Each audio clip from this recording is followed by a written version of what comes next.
I was just saying how it feels so long. We have to wait for new Yellowjacket seasons, but I know fans are going to be excited and fed that the Hmm. show is coming back, and I'm personally excited as well. Aw. So I'm so excited to chat with you both about season three.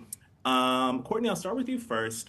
At the end of season two, Lottie says, per the wilderness, she does not need to be the leader anymore, and she says that Natalie is the new leader.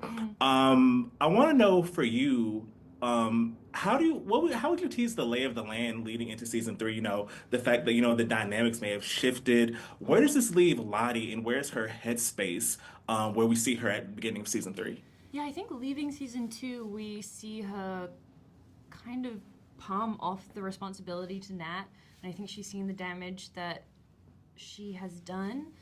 And so going to season three, she's more of a wallflower and trying to blend in, but she's kind of still like the Pope almost, and like that everyone turns to, whether she likes it or Mhm. not. And I think she is just trying to come to terms with who she actually is. Does she need the wilderness? And then the spiral of what happens And then within she, that question. and then she does. And yeah, she finds some answers. I feel like it's like when you retire from a position and then like but you're still there and like you're in the room, so like Yes. you're like I'm still here, like I'm in a position, but it's like when you're like in an emeritus role or something. So I Hmm. feel like Lottie's like leader She, I love emeritus. it. yeah, she definitely feels that, especially in episode four. I think when a decision Yeah. slightly lands on her, Mhm. she can feel the weight that she has in Yeah. Yeah. swaying That this. reluctant power she Mhm. has. Yeah. Yeah. And Kevin, for you, I'm interested to know because Travis was the, I guess, first major character death that we had in the present. So we kind of knew that early on, Yeah. and then now, Natalie dies at the end of season two. I want to know for you, I'm interested to know if these deaths and knowing their tragic fates in the present, does that inform, your performance? Some of the scenes of Travis, some of the ones he shares with Natalie in the past, knowing that this is what happens to them. Yeah, I think every moment that Natalie and Travis get this season especially feels more precious. Like any Mhm. small thing that happens to them, because now we know both their fates, and that's kind of if you make it feels more tragic. Mhm. Um, and yeah, it's kind of funny. Like as an actor and as Travis, like knowing what happens to them almost made me feel a little more lost in the role and lost as to where we were going as an Yeah. actor, and at the same time it's like that's really informed how he feels out there in the wilderness. So it was a really interesting parallel as an actor and with the role this year. I just got into Reddit last year and I'm obsessed now. And one of my favorite things to do is to go on the Yellow Jacket subreddit and see what everyone is talking about. So I wonder for both of you, do you get excitement knowing that you're on a show that just solicits so many fan theories that it's so popular that people can take what you're reading on what you have in the script, what your performance is, and they make their own assumptions, ideas, theories, like all of that. I How is that? I think that's what makes the show what it is in part. Like I know that the creators are really intentional of walking a line and making you question things. And I know it brings a lot of people joy that there are real life detectives Yeah. within like the fan base. But yeah, it's kind of amazing. It's intimidating sometimes So because you read scary. something and you're like, oh, that is really good. What if we don't do that? Is someone going to be upset that we don't do that? Yeah, um, yeah. If a show gets to a point that you feel like you shouldn't read everything, then you feel Mhm. really good because you're like, so many people care about it, and you want to do it as much justice as possible because these people put not just the time of watching the show, but the time of creating and expanding and creating more of the universe themselves. And so for me, it makes me feel really happy to just trust the showrunners and let them make all those decisions. I'm so glad it's not me making any of those Yes. decisions. I'm Oh so boy. happy. I would not want that job. Yeah, exactly. It's cool. Yeah. It's cool that people have responded so enthusiastically. It's like we're very lucky. That's a unique position to be in. Yeah, we are really lucky. It's flattering and really fun. to read all of them. The show does go to, many different places, a lot, both in the present timelines and in the past timelines. But for both of you, when you're taking on these characters, how do you make sure that you add levity to your performances? So sometimes you don't get sucked into a lot of the doom and gloom that, this project may bring. That's Liv's job. I- You are yeah. the levity. I'm lucky in that Van's funny. Levity Liv. Yeah, that's print it. Print me a T-shirt. Yeah, Van's funny, so my job's easy.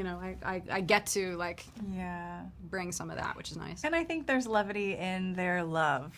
Like when we drop into a scene, there'll be times that I'm as Ty, like, hump, hump, wah, wah. And then Liv looks in my eyes and I'm like, oh. And that's the levity. Yeah, yeah. And it's interesting to me because both of your characters, I feel like at the start of the show, are two of our most realist characters, two of our most pragmatic characters. And I feel like as time goes on, they may not be full on Lottie, but I mean, so to speak right now at least. But we do see that their thoughts and their ideologies and things like that continue to change and morph and evolve the longer they're in the wilderness. So how is that for you to see these two characters that they can change over time?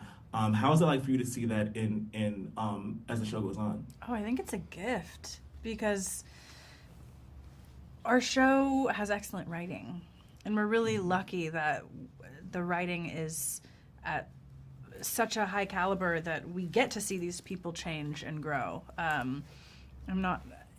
You don't always get that. And so I think it's a really fun gift that we get to play and grow with them as they change. And they change a lot. The one guarantee is that things will continue to shift and evolve for them. That is the story of what happens to them out there, is the ways in which these characters are changed by the experience they're having. Yeah. This is your first season as a series regular. So congratulations on that. Yeah. I wanted to know, in what ways do you think Callie's story is able to expand this season? How excited were you to be able to have this bump up for the character? Because I feel like she's been a fan favorite. We've loved to see her in so many scenes through the first two seasons. So what's it like to be a regular for season 3? Well, of course, I'm so deeply grateful. I love everyone on the show, everyone involved, and it's just such a blessing. And honestly, it was such a beautiful gift when I joined the show. At the very beginning, the first thing that happened for me was I had a Zoom call to meet Warren and Melanie. And Melanie let me know very early on that the intention was always to evolve the character and take her to some emotional places, and that was never an idea that I held on to of this will happen, but I was like, oh, I really hope that materializes. That would be amazing.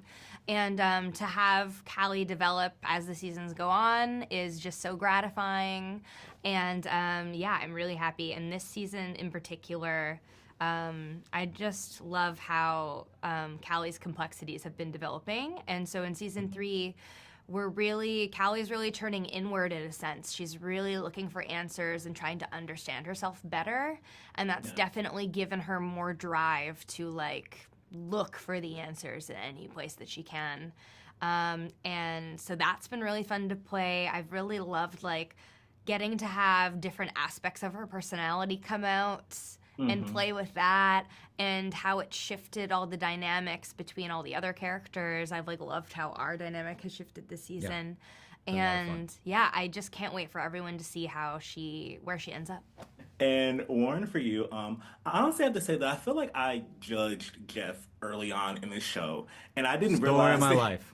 And I did not feel like he would be so multidimensional as the seasons go on. So in what ways do you think you've been surprised by Jeff and his arc and his traits and his actions as time goes on in the show?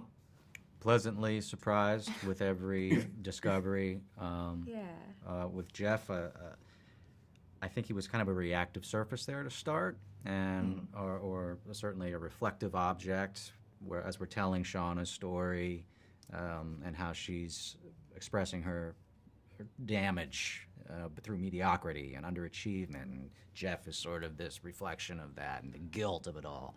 Yeah. And I think as we explored the scenes a little more, and the writers, of course, have their ideas. I certainly was game to do anything and everything to make Jeff real in this world. And we sort of drafted each other.